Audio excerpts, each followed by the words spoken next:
Hi friends, welcome to first news. మరి Sunday స్పెషల్గా ఈరోజు కూడా ఒక మంచి స్టోరీ తీసుకొచ్చాను మీ ముందుకి. అదేంటంటారా, తన 19 ఏళ్ల కెరియర్లో దర్శకుడిగా, నిర్మాతగా, స్క్రీన్ ప్లే రైటర్గా తనకంటూ ఒక ఇమేజ్ క్రియేట్ చేసుకున్నారు సుకుమార్.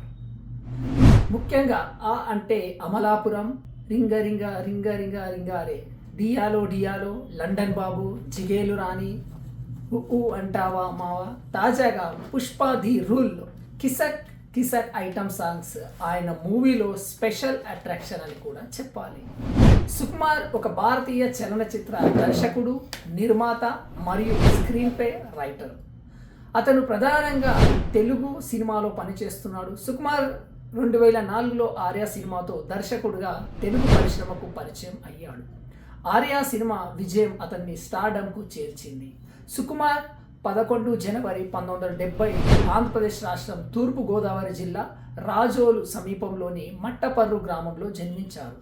చిన్నప్పటి నుంచే పుస్తక పఠనం మీద బాగా ఆసక్తి ఉండేది. గ్రామంలోని గ్రంథాలయంలో పుస్తకాలు చాలా వరకు చదివాడు. పాఠశాలలో ఉన్నప్పటి నుంచి కవితలు కూడా రాసేవాడట. సుకుమార్ రచయితగా పనిచేయడం ప్రారంభించాడు. మోహన్ మరియు వివి వినాయకులకు సహాయకుడుగా చేశాడు. కళాశాలలో గణితం బోధించే అధ్యాపకులు లేకపోవడంతో సుమారు 10 మైళ్ళ దూరం వెళ్ళి వేరే అధ్యాపకుడి దగ్గర నేర్చుకొని అలా డిగ్రీ మొదటి సంవత్సరం పూర్తయ్యేసరికి లెక్కల మీద మంచి పట్టు వచ్చింది. తర్వాత తనే జూనియర్లకు నేర్పించడం మొదలుపెట్టాడు. ఒకవైపు చదువుకుంటూ రాజోల్లో ట్యూషన్లు కూడా చెప్పేవాడు. తర్వాత 1995లో కాకినాడలో ఓ పెద్ద కళాశాలలో అధ్యాపకుడిగా ఉద్యోగం వచ్చింది. నెల జీతం 75,000 రూపాయల పైమాటే. ఈ ఉద్యోగంలో బాగా నిలదొక్కున్న మనస్సు మాత్రం సినిమాల వైపు లాగుతుండేది. సినీ రంగంపై ఉన్న ఆసక్తితో 2004లో తన తండ్రితో మాట్లాడి చిత్ర పరిశ్రమలో అడుగుపెట్టాడు. మొదట్లో ఎడిటర్ మోహన్ మరియు వినాయక్ దగ్గర సహాయకుడిగా పనిచేశారట. ఆర్య చిత్రానికి గాను సుకుమార్ తెలుగులో ఉత్తమ దర్శకుడిగా ఫిలింఫేర్ అవార్డును మరియు ఉత్తమ స్క్రీన్ ప్లే రచయితగా నంది అవార్డును కూడా గెలుచుకున్నాడు.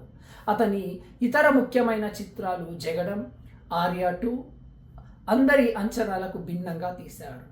మంచి విజయం సాధించింది. 100% లవ్ 2011 సరికొత్త కథతో యూత్ని బాగా ఆకట్టుకుంది. నేనెక్కడి మహేష్ బాబుతో తీశారు, అది సరిగ్గా ఆడలేకపోయింది. మరియు నాన్నకు ప్రేమతో 2016లో సుకుమార్ తన క్లిష్టమైన డబుల్ లేయర్డ్ స్క్రీన్ ప్లేలకు స్పెషలిస్ట్ అని చెప్పొచ్చు. అతనికి తెలివైన స్క్రీన్ రైటర్గా పేరు తెచ్చుకుంది ఈ సినిమాతోనే. మరి 2018లో రామ్ చరణ్ తేజ్తో రంగస్థలం సినిమాతో తన కెరీర్లో ఉత్తమ విజయాన్ని అందుకున్నాడు. అతను తన కథనాయకుల పాత్రల స్కెచ్లలో గ్రే షేడ్స్ను చూపించడంలో కూడా ప్రసిద్ధి చెందాడు. సుకుమార్ రైటింగ్స్ అతను కుమారి 21F 2015తో చిత్ర నిర్మాతగా అరంగేట్రం చేశాడు. దీని కథ మరియు స్క్రీన్ ప్లే అతనిచే వ్రాయబడ్డాయి. 2014లో తెలుగు సినిమాకు చేసిన సేవలకు గాను కేవీ రెడ్డి స్మారక అవార్డును కూడా అందుకున్నారు.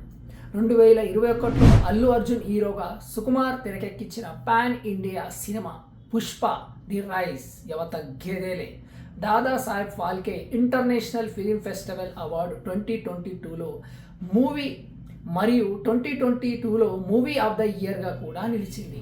సుకుమార్ కూతురు సుకృతి వేణి కూడా దాదా సాహెబ్ ఫాల్కే అవార్డును సాధించి గాంధీ తాత చెట్టు చిత్రంలో ప్రధాన పాత్ర పోషించిన తనకు ఉత్తమ బాల నటిగా ఈ ఘనత దక్కింది. పైగా ఈ చిత్రం పలు ఇంటర్నేషనల్ ఫిలిం ఫెస్టివల్స్లో ప్రదర్శించబడడంతో పాటు పలు అవార్డులను కూడా సొంతం చేసుకుంది. ఉత్తమ తొలి సినిమా బాల నటిగా దుబాయ్ ఇంటర్నేషనల్ ఫిలిం ఫెస్టివల్లో ఇండియన్ ఇంటర్నేషనల్ ఫిలిం ఫెస్టివల్ పురస్కారంను సైతం సుకృతి సొంతం చేసుకుంది. విజయ్ దేవరకొండతో ఒక మూవీని, అలాగే రామ్ చరణ్తో మరో మూవీ కోసం కథ కూడా రెడీ చేసుకున్నట్లు సమాచారం. ఇప్పటి వరకు 9 సినిమాలను డైరెక్ట్ చేశారు. ఇదండి ఈ వారం స్పెషల్ వీడియో. ఈ వీడియో పైన అభిప్రాయం కామెంట్ రూపంలో తెలియజేయడం మాత్రం మర్చిపోకూడదు.